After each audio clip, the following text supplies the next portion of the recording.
Okay, look. It's been a while. It's time we address the elephant in the room. What is the elephant's name? He's currently living here in this room with me. I should know his name. There are two occupants of this room currently, me and an elephant. His name is the custard emoji. So we have custard and cheesecake. They're yellow. I have so many questions and zero answers about the custard emoji, so I'm just gonna rattle them off to you. That's not custard. That's a flan.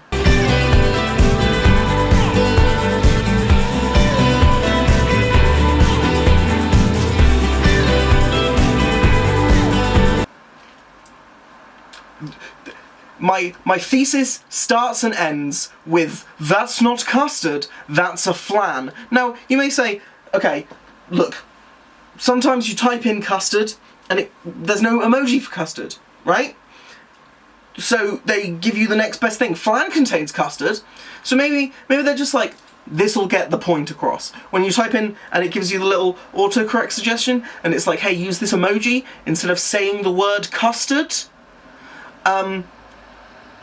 You know, and there's no emoji for custard, so, you know, Apple just put the flan in there, but The Unicode Consortium? the emoji people, well, they're not the emoji people, they resent, the Unicode Consortium resent being called the emoji people, because they actually have deeply complex jobs that involve, like, categorizing and making sure the standardization is okay for all of the different languages and typefaces, and, you know, like Japanese, you know, you gotta write a different way when you write in Japanese, because you use the,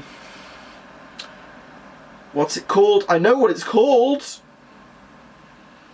It begins with a H. No, it's it. Yeah. Where was I going with this? The Unicode Consortium. Brilliant people. The Arabic script, Japanese script, whatever it's called, that one right there.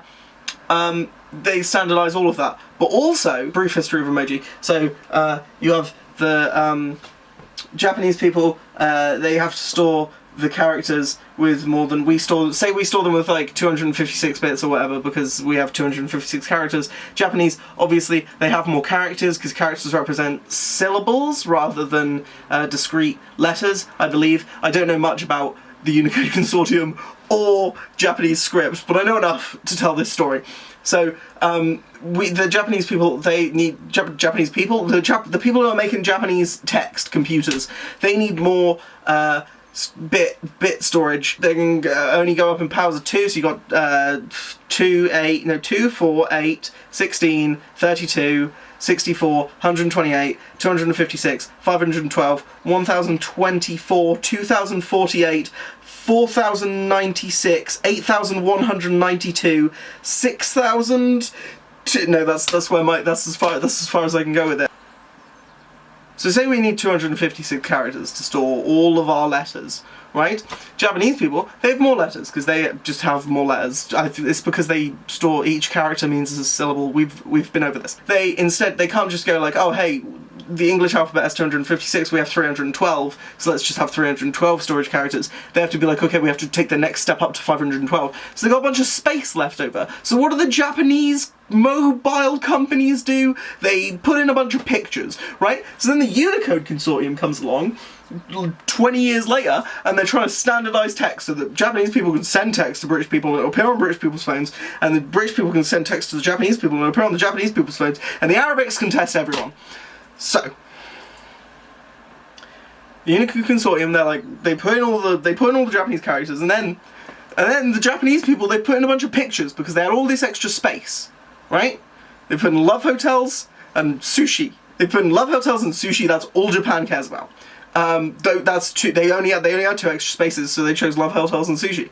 So anyway, the Unicode Consortium's like, fine, we'll put in little pictures in the Unicode Consortium, and then Apple has to make those pictures, and then you can turn on a Japanese keyboard and an iPhone, and then people can send them to each other because it's standardized between all phones, so people, start sending pictures to each other, and then Apple's like, fine, we'll make it a thing, and then emoji is the world we live in, and they make a movie about it. Don't you do it. It's already been in there once. Fine, yes, that's what the Unicode Consortium is, now that you've had that backstory. Anyway, those people, the official people who name emojis, call this emoji custard. And it's clearly a flan. And you may be saying, okay, maybe just Apple has taken an artistic liberty. No, two reasons why that's absolutely false, fake news. One, all of the emojis for custard look like flan. Two, Unicode has style guides, so that, you know, standardization and all that. And they say you should make it look like flan. But the rabbit hole goes deeper. Custard is what we have in the UK. That's just a liquidy, yellow, sweet substance. You drink it sometimes if you're feeling lonely. Just out yourself, Georgia, why not? Just out, yeah, sometimes I lie in bed, I listen to sad music, and I drink a pint of custard. Fucking sue me. So, anyway, so apparently, I haven't citation needed on this one, but I'm trusting what people have told me on Quora, and I didn't even read the Quora. Somebody sent me the Quora and was like, "Hey, this is why the emoji for custard is flan, and flan for custard is emoji, and the emoji and the Unicode Consortium tells it to look like flan when it says it's custard emoji, and everyone agrees that it's custard, and you're the first person who's had a problem with this." A Quora article told me that in Britain, what we call custard is called boiled custard in America and other places, wherever the Unicode Consortium is based, I would guess. And what Americans call custard, we would call flan. And they have many different types of custard, but they call custard boiled custard. Why? There's a dead girl in the pool. There's a dead girl in the pool. There's a dead girl